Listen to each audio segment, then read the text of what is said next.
crew, we've just received a special festive tasking from Lapland Ops. Stand by for actions. Sleigh on the screen. Santa report now, Santa report now. This is operations, Santa report now, Santa report now.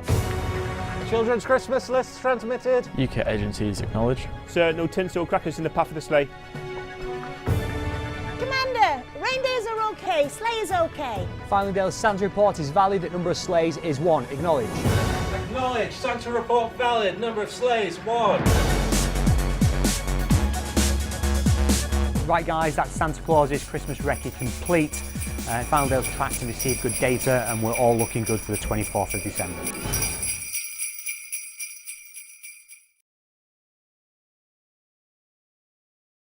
Good afternoon. I'm pleased to introduce Squadron Leader Mark Buckley from Royal Air Force Fylingdales. My name is Richard Weeks and I'm the Media Communications Officer. And we're very, very lucky today because we have Officer in Charge of Operations, Mark Buckley. Mark, how are you? I'm good, thank you, Richie. How are you? Really, really good. Now, we're set up in a very, very unusual way here to make our Zoom conference work. I'm in another room. And Mark, or Bookers as he's better known, is sat in my office where we can actually complete the Zoom meeting. So hopefully it'll all run nice and smoothly. But I want to ask Mark a couple of questions really. Where did you come from? How did you get to be RAF Fylingdales?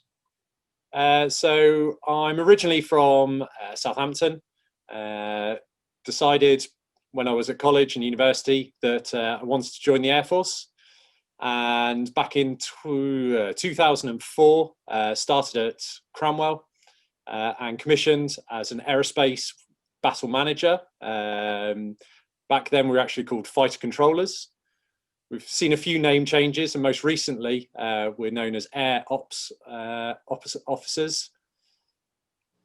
And I did a number of jobs before I got into my current role that were all very terrestrial based, looking in the air domain, a lot of air defence focus, a lot of deployed operations.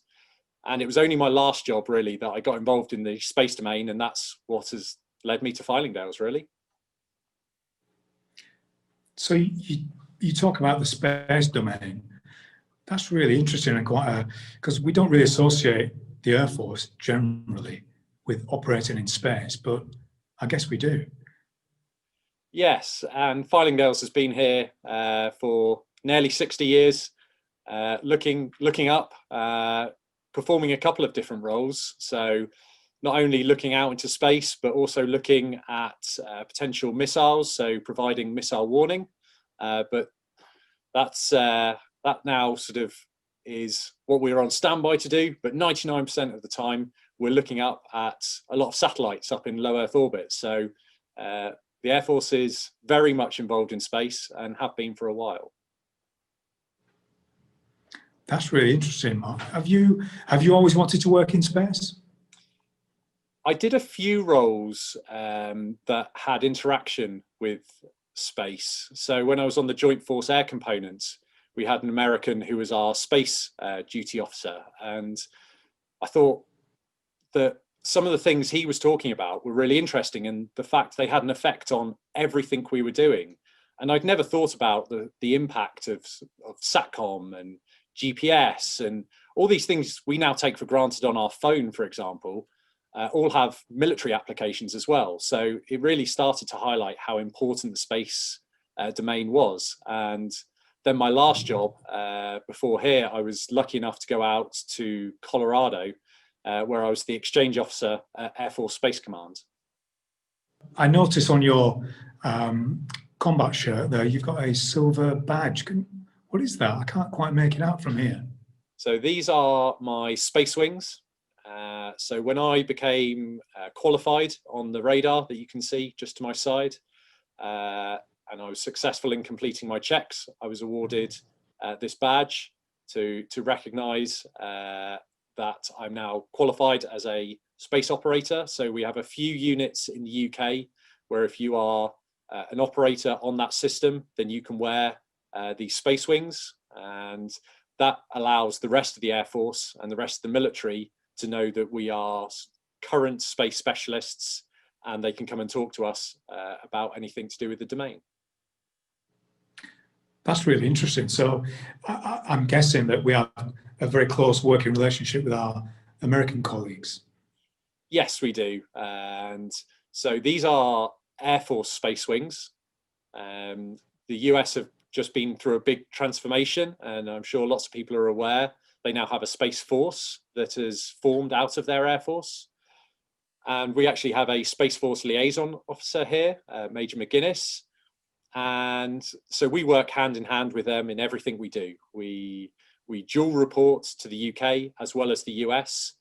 So everything we do, we're working to both commands. Okay, I can't help noticing just behind you, this looks like a giant monolith with a light on top. And I'm guessing that's our radar. That is. Can you tell me a little bit about the radar? So that is known as the SPAR, not the shop, but the solid state phased array radar. And it kind of looks like a big pyramid. 3 faces looking out, so looking 360 degrees out from our location, and it looks out 3,000 miles into space, and that's what allows us to track potential missile launches, or, as I said before, satellites orbiting around the Earth when they pass within range of us. It looks quite an impressive building. Do you actually work inside the radar? I do indeed. So our ops room is inside there. I also have an office in there. So you can go all the way to the top on the roof and get out and have a look. And there's some beautiful views of the North York Moors when you do. But yeah, we have a series of offices, but also a lot of the technical aspects are in there, sort of engines, as you would imagine, a lot of computers in there to generate all the information that we need. I think most of our viewers on Facebook and other sites would probably remember the golf balls back in these early 60s. Is there, I mean, what's the major difference between what we see now and what was back in the day of the original golf balls? So this is a big technology change. So the golf balls, 3 of them covering essentially what each of the 3 faces, so the 3 sides of the building here cover. And we're always going for upgrades in technology. We all know how quickly mobile phones, etc., change and get updated. Laptops are forever feeling out of date. So this was a change in technology back in the 90s. And our systems within there, we're always looking to update as well, so that we can stay on top of what we're doing. So as the officer in charge of the radar, your responsibilities must be really, really vast, because the only military officer in there dealing with a number of military and civilian personnel, and the only radar like this in the UK. It's an awful lot of responsibility for someone who's so young. I'll take that as a compliment, Richie. Thank you. This is a exciting mission to be part of, and it's a balance. So I have command responsibility. So I have a team of 44 people on the squadron, but we balance that with our civilian colleagues. We have a lot of Serco colleagues that work with us. We interact on a minute-by-minute basis in everything we do in that building. And we're delivering a mission as part of a bigger network as well. We're not the only radar out there. Yes, we're the only one in the UK, but the US have a much wider network of radars that we fit into. So we're always working with them as well to achieve the bigger mission and feed all that information, both to the US, but also to the UK as well. You mentioned tracking satellites earlier on. What other kind of objects do you track here? So our primary mission is missile warning. So we will attempt to detect missile launches and give warning of that. And that's as part of a wide network of sensors that are looking for that. So as you can imagine, we haven't seen a daily report in the news on missiles being launched at us, but we are ready and we are watching for that to happen.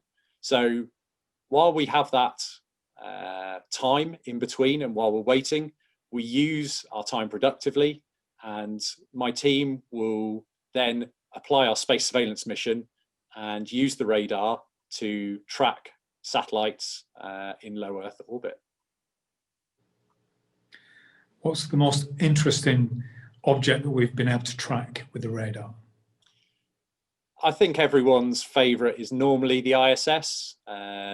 Obviously a lot going on with it. There's a lot of interactions with it, with resupply missions, be it that sort of equipment that they send up or people. And certainly recently, it's been very interesting. It's been a long time since the US have been sending up manned missions up to the ISS. They've been ride sharing with the Russians, but recently we saw Crew Dragon launch, and yeah, so the Americans are back in the business of launching their astronauts into space, which has been pretty exciting. And if you see any pictures of the ISS at the moment, it almost looks like a parking garage.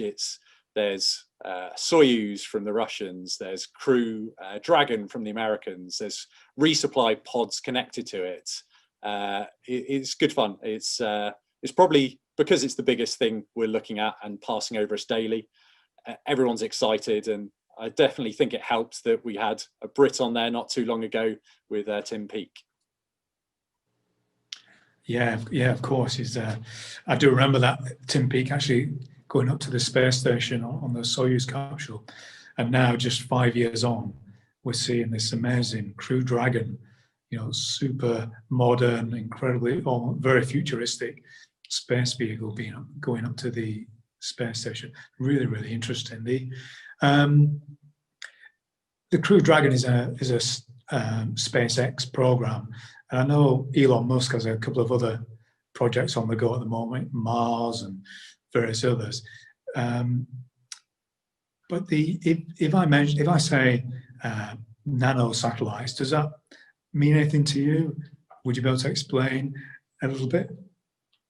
So essentially, satellites historically were big clunking bits of hardware, and it was really expensive to launch anything up into space. But as the cost has come down, technology's got better. We all know that laptops and phones have all got smaller as processors get more powerful. Therefore, the things we can send into space get smaller. So you could send more things at a time. And NanoSats being the sort of smallest so far of things that are being launched up there. Even looking at CubeSats, so the sort of slightly bigger than that, SpaceX currently sending up their Starlink satellites and launching 60 at a time. So, and you'll see them almost sort of a row of taxis as they all get released and then set up into their orbit. It's very interesting to watch, and the technology leaps at the moment seem to be on a weekly basis. There's something new on the news that's being reported. So I guess that makes your operators really, really busy in the operations room.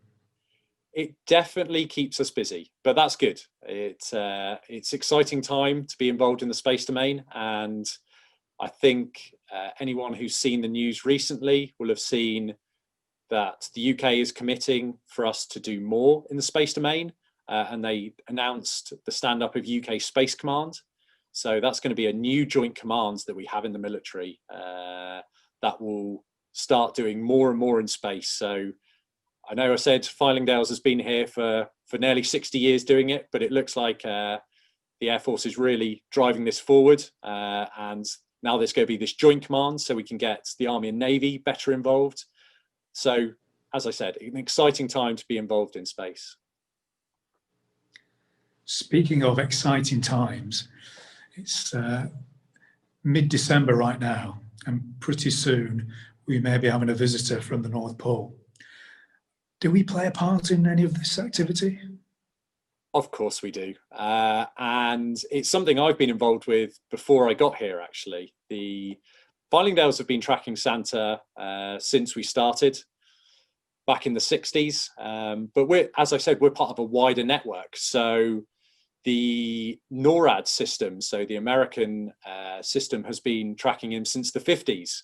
So on the 24th of December every year, we get ready and we make sure that he gets clear passage through our airspace, keep an eye on him, report any issues, and feed into the NORAD system as well. So they've got a pretty swept up website these days. So you can actually go on yourself and have a look where he is in the world, how he's getting on.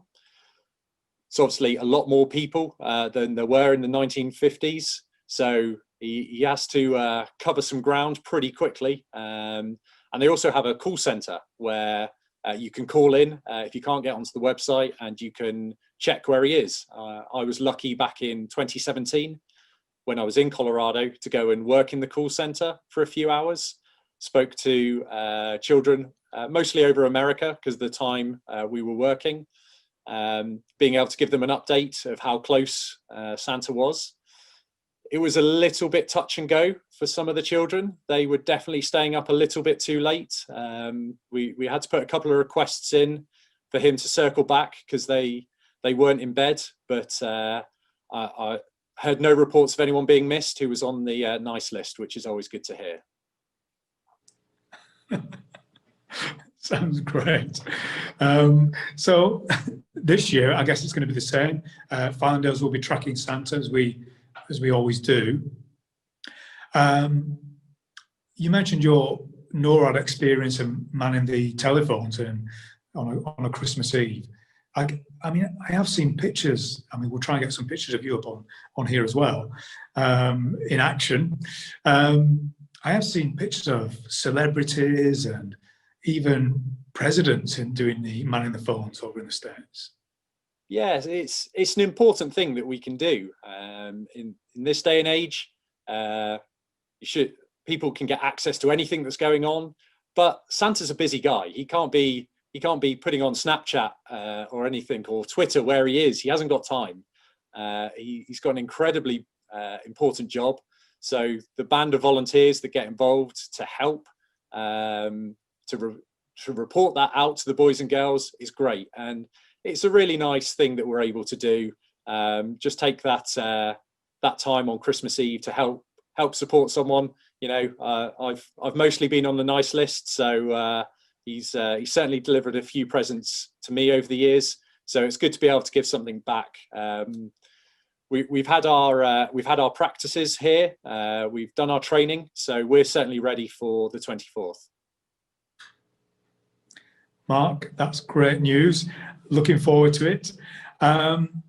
So just to round up, where do you see Fylingdales in 5 years' time, and where do you see yourself and your career in 5 years' time? I've certainly been bitten by the space bug, so I plan to stay involved in the space domain. So hopefully my next job, ideally, would be at UK Space Command, helping to grow our capability, but also help develop the people. And I think that's our biggest asset here at Fylingdales. We produce really good operators who are very keen, very enthusiastic, and very knowledgeable about space. And we'll still be here doing that for years to come. And hopefully there'll be more and more opportunities for them to go out and do other missions in the future. Mark, that's great. Finally, have you got a Christmas message before we sign off? Just Merry Christmas to everyone from Fylingdales.